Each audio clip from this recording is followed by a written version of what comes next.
ওয়াশিংটনের সময় তখন সন্ধে 7:30।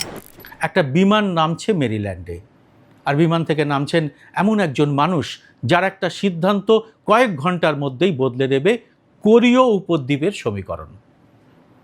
তিনি মার্কিন প্রেসিডেন্ট ডোনাল্ড ট্রাম্প। কিছুক্ষণ আগে তার ফোন থেকে এসেছে একটা বার্তা, ছোট্ট কিন্তু বিস্ফোরক। বার্তায় নাম আছে উত্তর কোরিয়ার কিম জং উনের, যার সঙ্গে ট্রাম্পের সম্পর্ক কার্যত সাপে নেউলে। তার সম্পর্কে ট্রাম্প লিখেছেন ভালো ভালো কথা, ভালোবাসার কথা। আর উল্টো দিকে ট্রাম্পের এবারের টার্গেট এমন একটা বন্ধু দেশ যার সঙ্গে আমেরিকার সম্পর্ক 7 দশকের পুরনো। সেই দেশটির নাম দক্ষিণ কোরিয়া। এই বার্তাই এখন জিও পলিটিক্সের সবথেকে বড় খবরের একটি।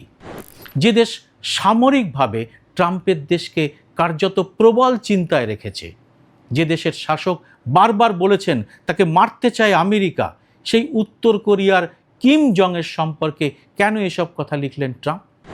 আর কেনই বা তার বন্ধু দক্ষিণ কোরিয়াকে এভাবে হেনস্থা করলেন? কি আছে এর নেপথ্যে? আজকের এই এপিসোডে আমরা এই রহস্য নিয়ে আলোচনা করব।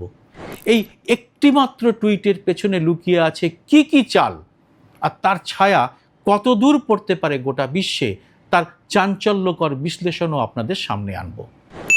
সম্পূর্ণ ভিডিওটি পাবেন ইউটিউবে সুব্রত বসু জার্নালিস্ট চ্যানেলে।